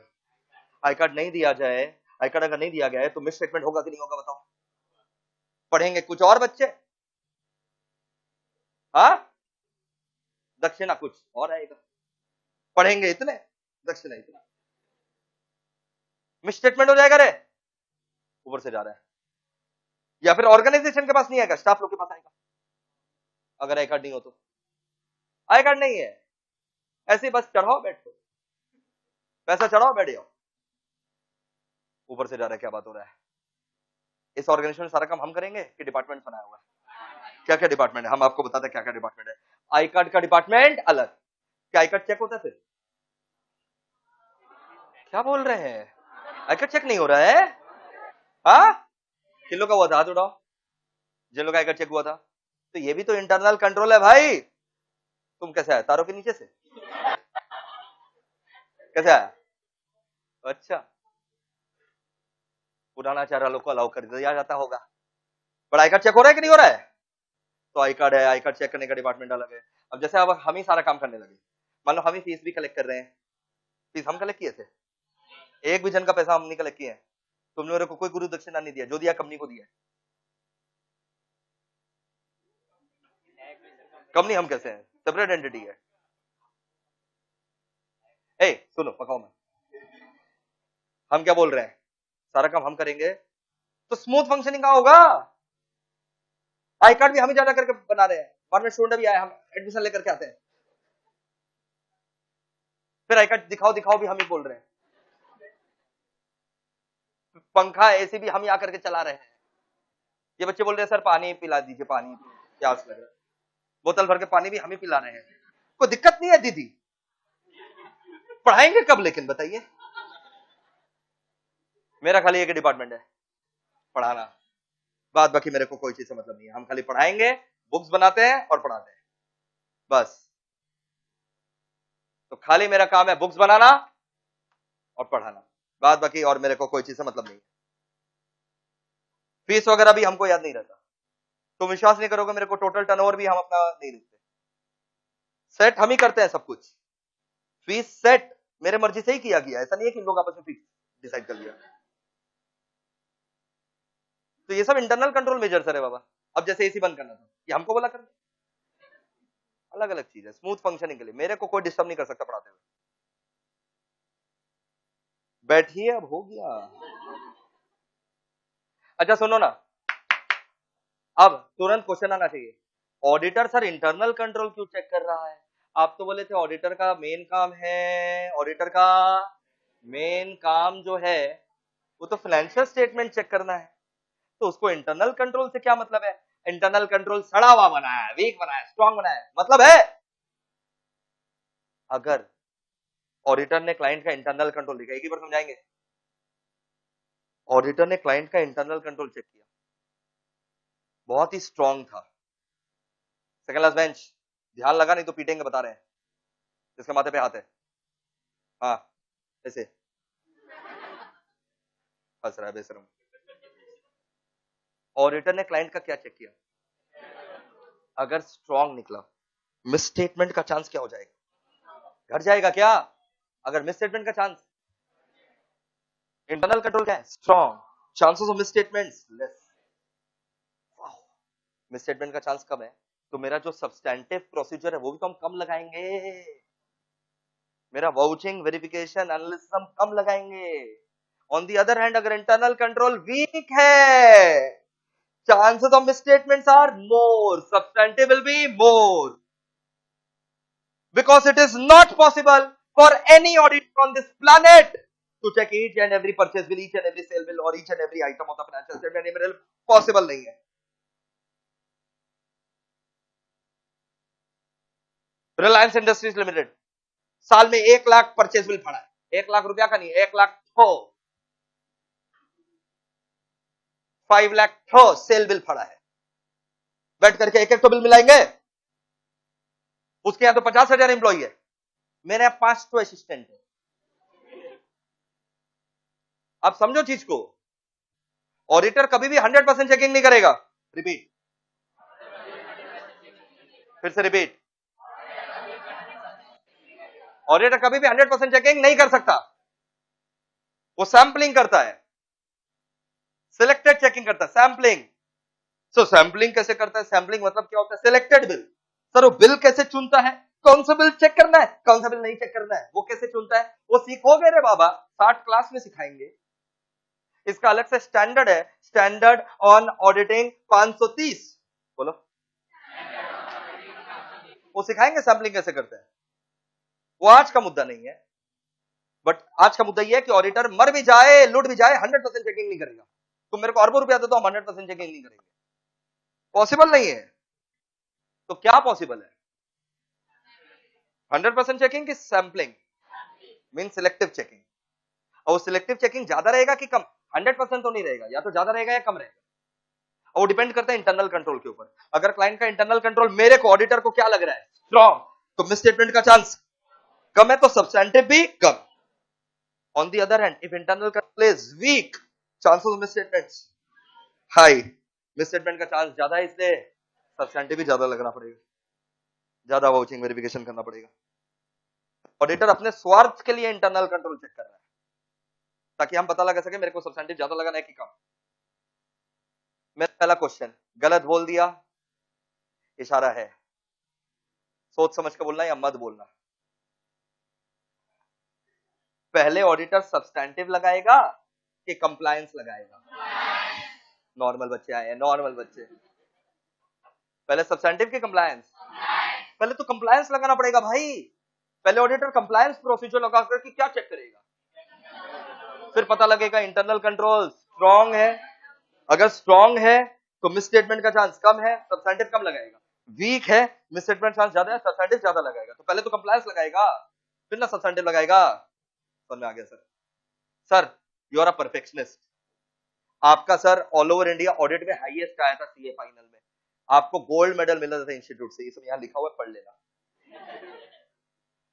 तो सर आप एक परफेक्शनिस्ट है, हम लोग का आपसे एक कंप्लेन है, सीए फाइनल में ऑल ओवर इंडिया हाईएस्ट ला करके आप पहले सब्सटेंटिव लिखिए।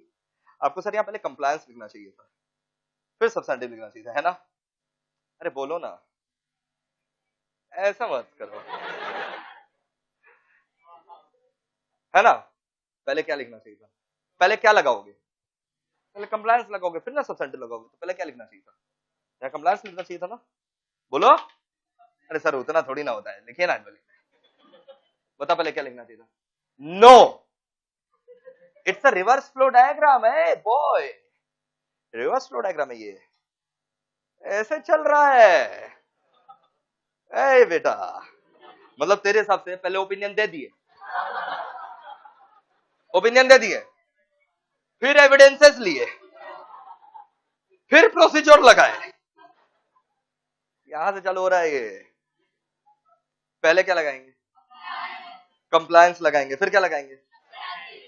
पहले क्या लगाएंगे? कंप्लायंस, फिर कंप्लायंस सब्सटेंटिव क्या लगा दिए? प्रोसीजर खत्म। प्रोसीजर के बाद ये खत्म हुआ तो उसके बाद क्या मिला? एविडेंस मिल गया, उसके बाद हम क्या देंगे? ओपिनियन दे दिए, ऑडिट खत्म। समझ में आ गया सर? इसलिए ऐसे लिखना पड़ता है। सो फार सो गुड।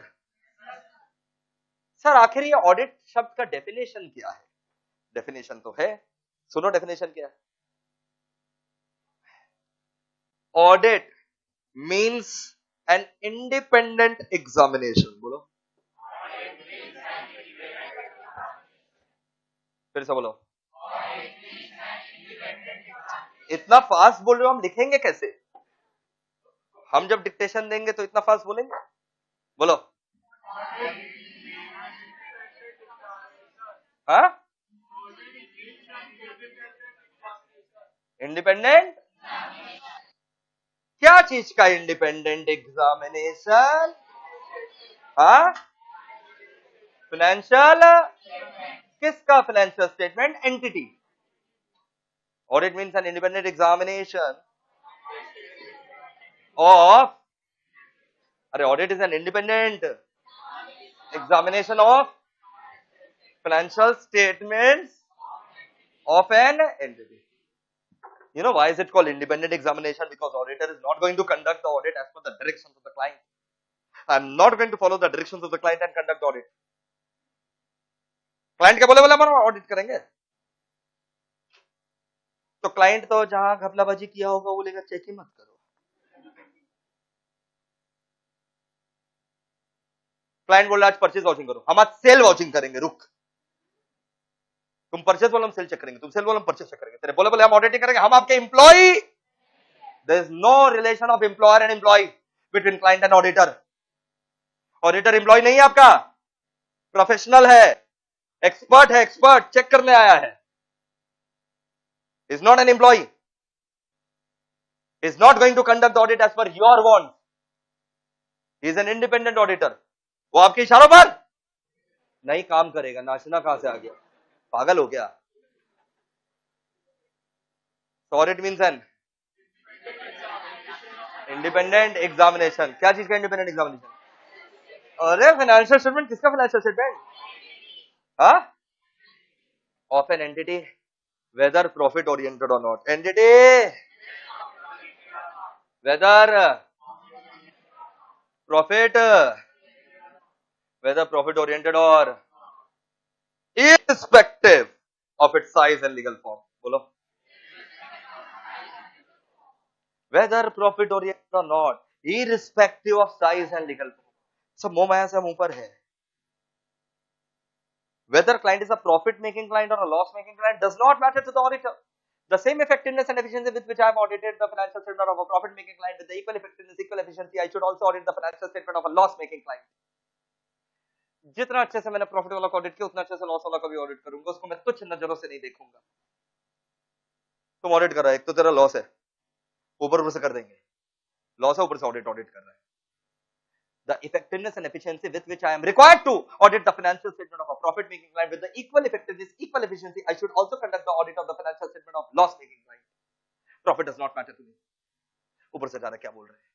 हिंदी, इतना अंग्रेजी देखिए। पेपर किसमें लिखना बेटा? वो याद रखना हमेशा, हिंदी में समझना इज अ सुसाइड। फिर वही याद रह जाता है डेस। और हिंदी से इंग्लिश बनाते हो, चमत्कार करते हो। तुमको मेरा कोई भी डायलॉग हिंदी में याद नहीं होगा, क्योंकि हम इंग्लिश में ही तुमको समझाया। जैसे वाउचिंग आएगा, checking of income expense, verification checking of asset liability. What is the primary objective of auditor? To comment whether the financial statements. कुछ हिंदी याद नहीं होगा तुमको, हम समझाने का प्रयास ही नहीं किया हिंदी में, ताकि दिमाग में इंग्लिश ही बैठे। समझ आ रहा है? ये प्रॉफिट वाला है आपका, तो भाई अच्छे से एकदम ऑडिट करेंगे। ये लॉस वाला है, ऊपर से कर रहे हैं, ऐसा नहीं होता। जितना अच्छे से प्रॉफिट वाला ऑडिट करेंगे उतना अच्छे से। मेरे को क्या है, प्रॉफिट की लॉस है, जो है वो सच दिखाओ, छुपाओ मत। Irrespective of size and legal form. Large size organisation का ऑडिट अच्छे से करेंगे, स्मॉल साइज ऑर्गेनाइजेशन को तुच्छ नजरों से देखेंगे। हम ये सब मोमाया से ऊपर है, हम ऐसा नहीं करेंगे। हम अभी रिलायंस का ऑडिट करके आए हैं, फिर तेरा धंधा का ऑडिट कर रहे हैं। क्या यार, रिलायंस में पता है 150 ब्रांच था, 1500 डिपार्टमेंट था, क्या इंटरनल कंट्रोल था। तो तुम्हारा बोला हम खुद ही करते हैं, तो हम कंपेयर करेंगे क्या? क्या रिलायंस और इसका धंधा कंपेरेबल है क्या? तो ऐसा ऑडिटर कभी कंपेयर नहीं करेगा। इररिस्पेक्टिव ऑफ क्या? Science and legal form. Legal form चाहे कंपनी का फॉर्म हो चाहे नॉन कंपनी का फॉर्म, हम जितना अच्छे से कंपनी फॉर्म का ऑडिट करें उतना अच्छे से नॉन कंपनी फॉर्म का भी ऑडिट करेंगे। जितना अच्छे से कंपनी फॉर्म का ऑडिट करें उतना अच्छे से non company form of business का भी ऑडिट। जितना अच्छे से प्रॉफिट वाला का करें उतना अच्छे से लॉस वाला का भी करेगा। जितना लार्ज साइज का कर रहा है उतना अच्छे से स्मॉल साइज। जितना अच्छे से कंपनी लीगल फॉर्म का कर रहा है उतना अच्छे से नॉन कंपनी लीगल फॉर्म का भी करेगा। सो define audit. Audit means independent examination of financial statement। independent examination, audit means an independent examination of, अरे independent examination क्या चीज का? अरे किसका financial statement? entity whether profit oriented or not, irrespective of size and legal form, and such an examination is conducted to detect fraud and error, to comment। Such an examination is conducted to comment, form an opinion whether the financial statements are showing true and fair or not, which depends on how many conditions? 3 conditions। accounting policy, true and fair का 3 condition, accounting policy, accounting standard, notes on accounts। मक्खन यहां तक, pen down the lecture. Law का copy अलग, audit का copy अलग, mandatory है। किसी दिन देख लिए साथ में है, घर जाने नहीं देंगे, अलग बनवाएंगे उस समय। पुलिस भी मेरे हाथ में ही है। लिखो, लॉ और ऑडिट का कॉपी अलग अलग बनाना है भाई। ये कॉपी जिसको मिला है बढ़िया है, जिसको नहीं मिला और बढ़िया। ये कॉपी हम लोग की तरफ से, हम लोग लक्की कूपन निकाल करके देते हैं। मैट सबको मिलेगा, कॉपी सबको मिले जरूरी नहीं है, तो you can not demand it, never demand it. Copy नहीं मिला मेरे को, तुम्हारा नाम लकी ड्रॉ में नहीं आया। बढ़ो, किन लोग को मिला है कॉपी? जिन लोग को कॉपी मिला है, हाँ, तो तुम लोग का नाम लकी ड्रॉ में आया था। लिखो,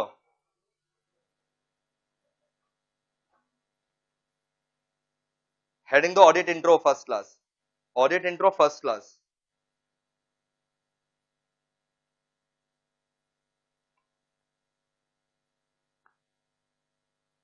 पॉइंट 1 लिखिए।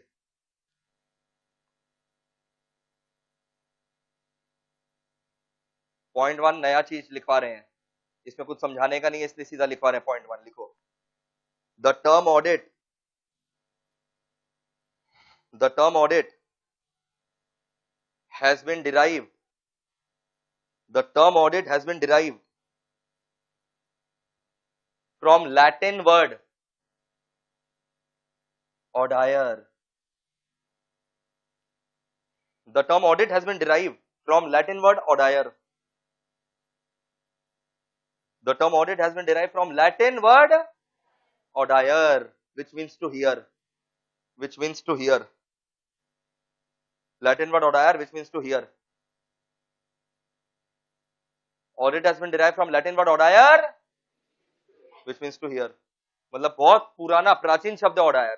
पहले ऑडिटर लोग क्या करता था, ए दिखा नहीं बोलता था, पूछ लेता था, ऐसा किया, सुन लेता था, किया, ऐसा किया, ठीक किया, सब ओरली होता था।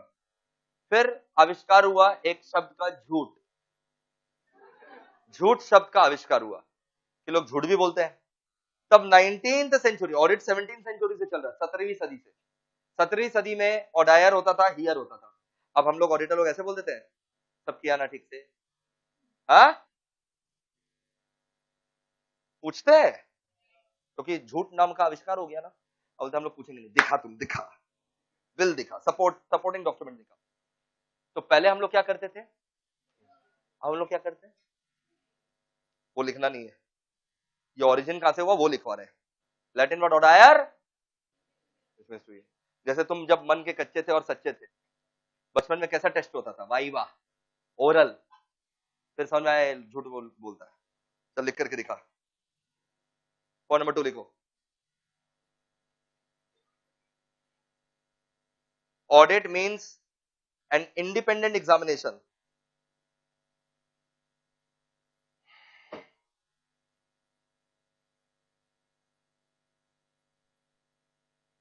इंडिपेंडेंट शब्द को अंडरलाइन कर देना।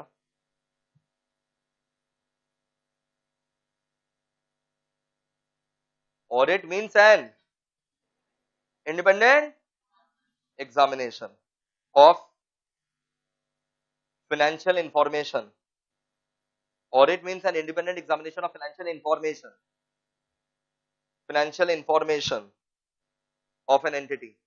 Financial information ज्यादा broader है financial statement से। तो audit means an independent examination of financial information of an entity. Independent examination of financial information of an entity, whether profit oriented or not.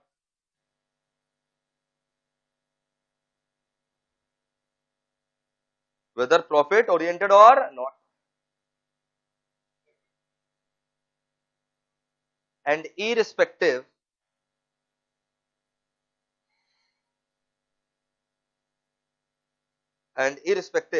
of its size and legal form. Irrespective of its size and legal form, है ना? Whether profit oriented or not, and irrespective of its size and legal form.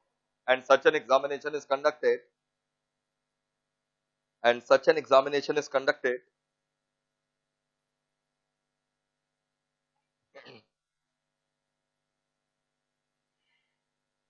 and such an examination is conducted to form an opinion thereon. Such an examination is conducted to form an opinion thereon. To form an opinion thereon. Such an examination is conducted to form an opinion thereon. Thereon मतलब किसके ऊपर? Financial information के ऊपर. To form an opinion thereon. Para 3. एक बार ये definition पढ़ो पहले।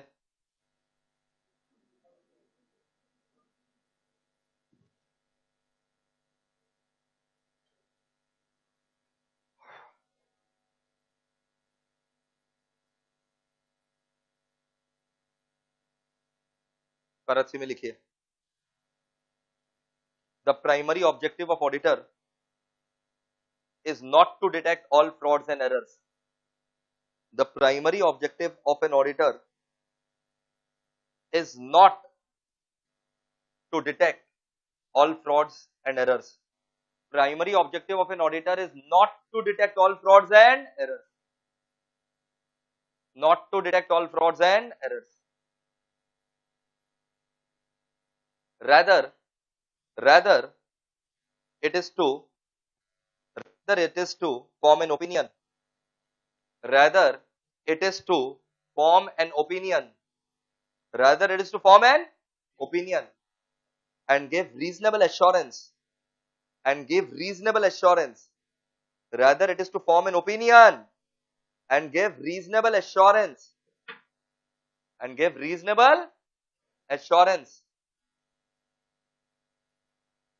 Whether financial statements are showing true and fair or not. Whether financial statements are showing true and fair or not.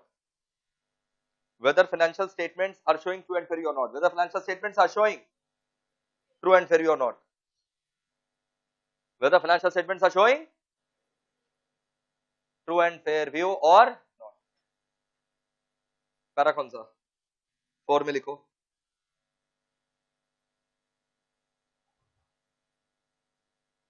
Para 4 में लिखो. True and fair view means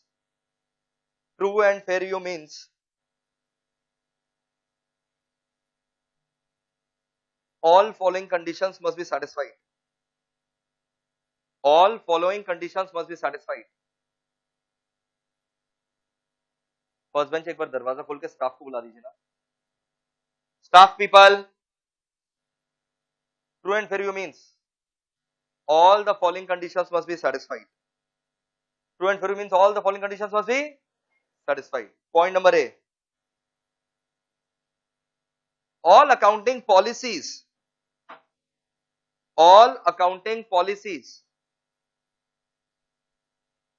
selected and applied by the management. All accounting policies selected and applied by the management must be proper. All accounting policies selected and applied by the management must be proper. बेटा parasite बनने का आदत छोड़ो बेटा. Life में parasite बनने का आदत छोड़ो. भगवान तुमको भी कान दिया है, दिमाग दिया है. एक एक चीज 3-4 बार बोला जा रहा है, तो दूसरा को कॉपी में मत झाको, थोड़ा दिमाग लगाओ क्लास के अंदर. All accounting policies selected and applied by management must be proper. Accounting policy select भी कौन करता है, अप्लाई भी कौन करता है, वो क्या होना चाहिए? Proper. Point number B. All AS and Ind AS all AS and Ind AS, all AS and Ind AS which are applicable, all AS and Ind AS which are applicable should be followed. All AS and Ind AS which are applicable should be followed. 4 number virtual है तो कितना है? कौन सा 3 number किया है क्या? ध्यान लगाइए, 2 नंबर और 3 नंबर में जो बच्चे बैठे हैं अभी आ रहे हैं, ठोकापिटी करेंगे अगर ध्यान नहीं लगाए होंगे तो. ऑल क्या लिखा? All AS and Ind as which are applicable should be followed. Point number कौन सा? सी. all adequate disclosures all adequate disclosures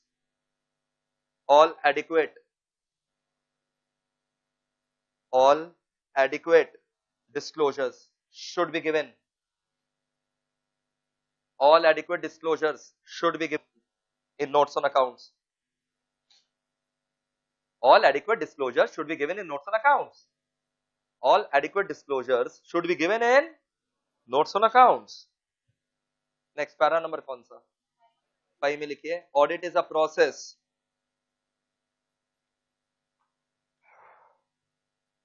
Audit is a process. Process को underline करो. Represented below. Audit is a process represented below. Represented below. ये flow chart बनाओ नीचे.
याद करिए हम वर्चुअल रूम से आ रहे हैं.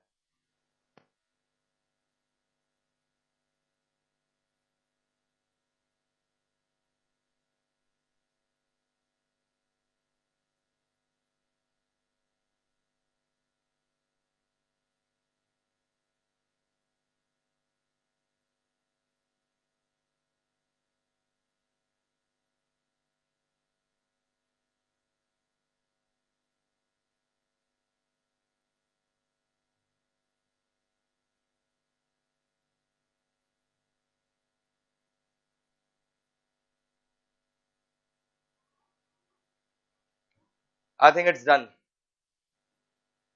यहाँ तक डन है. पैरा नंबर बताइए.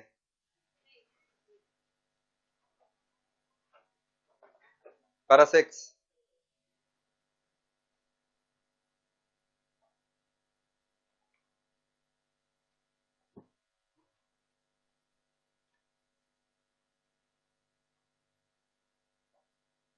करवा उसको. बाकी अभी भी लिखना. लिख फटाफट.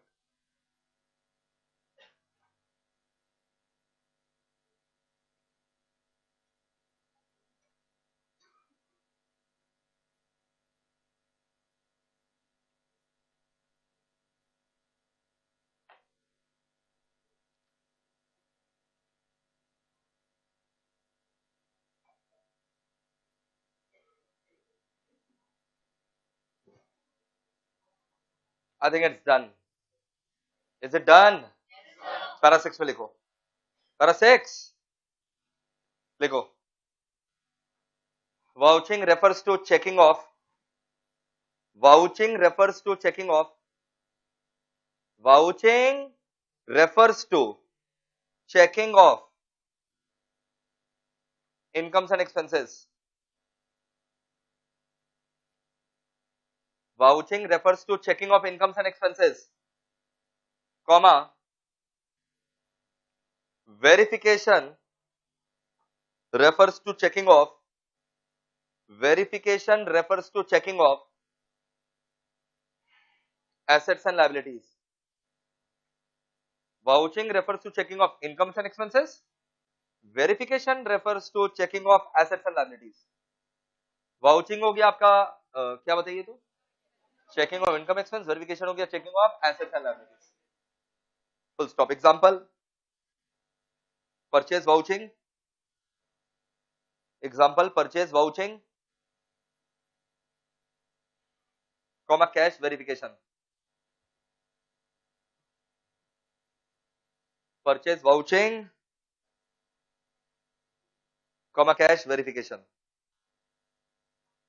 Next para. Analysis of key financial ratio. Analysis of key financial ratio. Analysis of key financial ratio helps the auditor. Analysis of key financial ratio helps the auditor to ascertain financial position. Helps the auditor to ascertain financial position of client.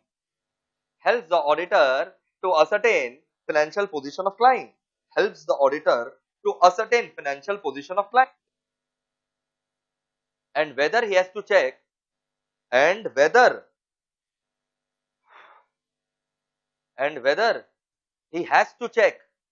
going concern assumption, and whether he has to check going concern assumption of client or not.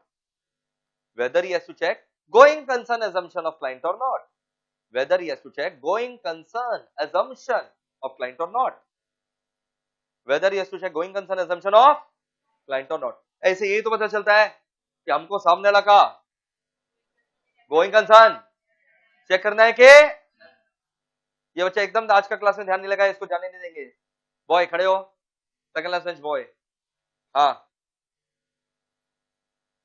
Elaborate करो इसको। Analysis of key financial ratio कैसे पता चलता है कि client का going concern check करना है कि नहीं करना है?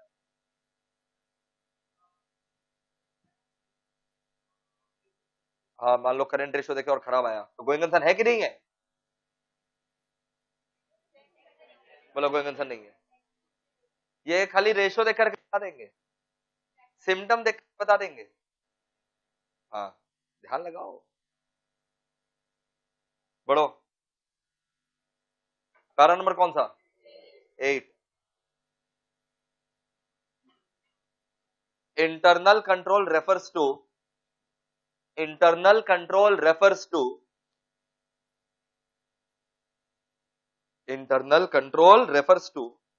various departments.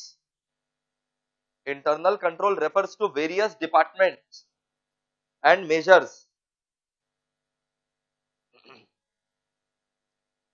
Internal control refers to various departments and measures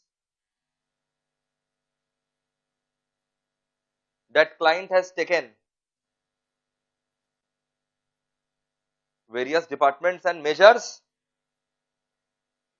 that client has taken for smooth functioning of organization. Various departments and measures that client has taken for smooth functioning of organization. लिखा internal control refers to various departments and measures that client has taken for smooth functioning of organization. Internal control क्या होता है? जो departments measures client लेता है for smooth functioning of organization. Full stop. Para number कौन सा? Para 9 में लिखो। बताओ पहले क्या लगाओगे, compliance की substantive? At first auditor applies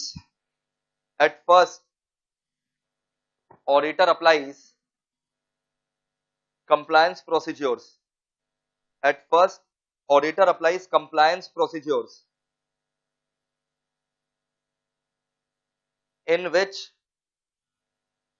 if he finds internal control, आपसे होगा नहीं दीदी, आप छोड़ दीजिए, मत लिखिए, आप अलग से जो है आराम से घर जा करके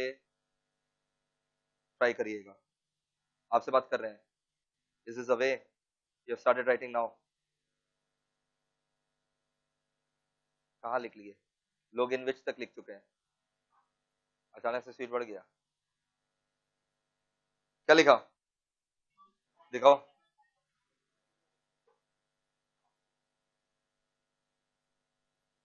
एट फर्स्ट ऑडिटर अप्लाइज, क्या लिखे हो देख रहे हो? Bullshit you have written. लिखा गया है at first auditor applies procedures in which. इसको बोलते हैं लेक्चर का चमत्कार। जो 3 इडियट वाला चमत्कार होता है ना, तुमने वो चमत्कार किया अभी। इसको बोलते हैं स्केप्टिसिज्म। ऑडिटर है ना, तो मेरे अंदर भी स्केप्टिसिज्म भरा हुआ है। बच्चा नहीं लिखेगा, दिखाओ। बोला हाँ लिख लिए ना, हियरिंग तो अब नहीं होता, दिखाओ क्या लिखा देखो। अच्छा मेरे को क्या, एक बात बताओ, मेरे को कोई फर्क पड़ेगा? किसको पड़ेगा? तुमको हम टोक रहे हैं, तुम बोले नहीं लिख तो लिए। कहाँ लिखे हो भाई? लिखो eight first auditor applies procedure. आप क्या लिखे हैं? एक शब्द ही तो मिस हुआ है, इतने सारे शब्द जो लिखे हैं वो देखिए। क्या लिखा? Eight first auditor applies compliance procedure in which if he finds internal control to be strong oblique weak, in which if he finds internal control to be strong oblique weak, in which if he finds internal control to be strong oblique weak, लिखा at first auditor will apply compliance procedure in which if he finds internal control to be strong oblique weak, then he shall apply